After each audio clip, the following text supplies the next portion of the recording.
The first lie was whispered before dawn, when the town was still, rubbing sleep from its eyes, and the dust lay calm like a held breath. By noon it had hardened into truth. By sunset it had chosen its victim. They said she rode in from the south, with a dead man's blood on her skirts and a false name on her tongue. They said she cried wolf because she liked the sound of men running. They said a woman who spoke like that, steady, eyes level, voice unshaking, had practiced the story until it felt real. She did not raise her voice to fight them. She did not cry. She did not beg. She stood in the middle of Main Street, the sun cutting her shadow long and thin, and said again what she had said the night before. He's coming back. A laugh cracked from the boardwalk, sharp as a snapped twig. Others followed. The blacksmith wiped his hands on his apron and shook his head. The barber leaned in his doorway and smiled, the way men smile when they think. They know the ending. Even the preacher, who had come running at the first shout, lowered his eyes as if already composing the words for her burial. The rancher watched from the porch of the hotel, his hat low, his hands resting on his thighs. He said nothing. He had learned long ago that silence could be a shield, or a blade, depending on when you lifted it. The woman's name, she said, was Eliza May Holloway. She said the man who was coming back was named Silas Crow, and that he had been left for dead 2 days. Ride south of the river where the cottonwoods grow thick and the ground turns black after rain. She said she had seen him breathe his last and then not do so. She said she had watched his eyes open after the stillness settled in, watched him smile like a man who had found a door where there should have been a wall. They told her to leave before nightfall. She stayed. The rancher had known Silas Crow once. Not well, not enough to call him friend. Enough to know that when Crow shook your hand, you counted your fingers afterward. Enough to know that men who crossed him did not complain twice. Enough to know that Crow had ridden out of the territory years ago with a posse half a step behind him, and a price on his head that grew like a weed. The rancher's name was Daniel Price. He owned land north of town where the grass grew high and the cattle fattened quick. He had buried his wife under a cottonwood 10 winters back and learned to live with the quiet that followed. He had learned other things too, things he did not speak of, things that kept him awake. When the wind came up at night and rattled the boards like a man testing a door, he watched Eliza May as the sun climbed and fell. He watched the way she held herself, like someone who had learned to stand against blows. He watched her eyes, always moving, always measuring distance. He watched the small scar at the corner of her mouth that pulled when she spoke, as if she had once tried to smile through pain and failed. When the marshal finally came, sweating and angry, she repeated her warning. When he told her she was disturbing the peace, she asked him how much peace a town had left if it refused to listen. "You want trouble," he said. "No," she said. "I want time." The rancher said nothing. That night the wind came up hard. Doors banged. Horses snorted and pulled at their reins. Somewhere a bottle broke and someone laughed too loud to mean it. Eliza May slept in the livery, curled against a bale of hay with her coat wrapped tight. She dreamed of a man crawling through dust, his breath hitching like a broken wheel, his smile bright as a blade. Daniel Price did not sleep. He sat at his table with a lamp burning low and a ledger open that he did not read. He thought of the river south of town, the cottonwoods, the black ground after rain. He thought of a night, years ago, when he had followed a man there with a rifle and a promise he had no intention of keeping. He thought of the sound a body makes when it hits water. At dawn, a boy came running with blood on his sleeve and terror in his eyes. The south pasture had been hit, 3 head-down throats cut clean, no tracks leading away, as if the night itself had swallowed them. The town gathered again, fear buzzing like flies. The marshal swore and ordered men to saddle up. The blacksmith stopped laughing. The barber shut his door.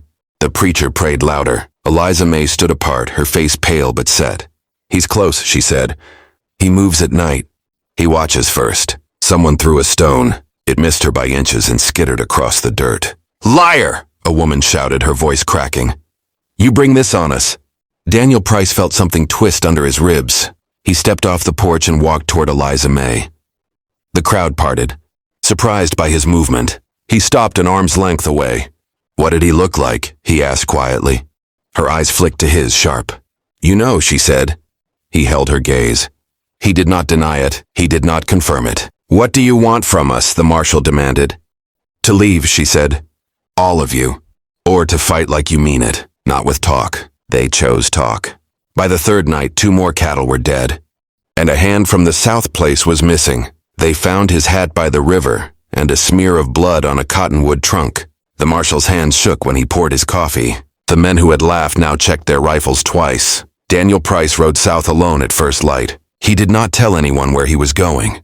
He did not tell Eliza May, though he saw her watching him from the livery doorway, her eyes like dark coins. The river was low and slow, the banks slick with mud. The cottonwoods stood shoulder to shoulder, their leaves whispering secrets. He dismounted and followed the trail he remembered, the one that bent toward a stand of rocks. Where the ground dipped and the water deepened, he saw the blood before he smelled it. He saw the drag marks. He saw the place where a man had knelt, then fallen forward. He saw footprints leading away. Daniel Price closed his eyes. The memory rose up unbidden, sharp as the day it was made. Silas Crow on his knees, laughing even then. Blood on his teeth. Daniel's rifle steady, his heart hammering. The shot fired into the river because the town had needed a different ending. He had told himself Crow had drowned. He had told himself the river took care of lies. It had not. A sound behind him made him turn. Eliza May stood between the trees, a rifle in her hands, her face tight with something like relief and something like anger. "You followed me," he said. "I had to see," she said. "I had to know if you were what I thought." "And what's that?" "A man who lies quiet," she said. "The most dangerous kind." He did not argue.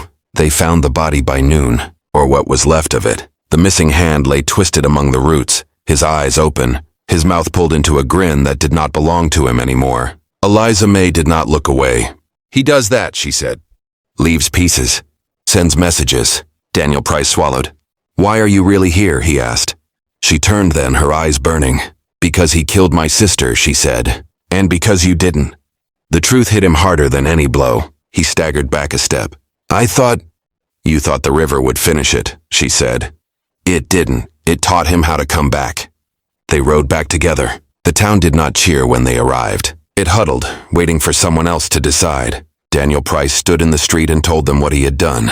He told them about the river and the lie and the man who learned how to crawl back from it. He told them that Eliza May had spoken the truth from the first breath and that his silence had nearly damned them all.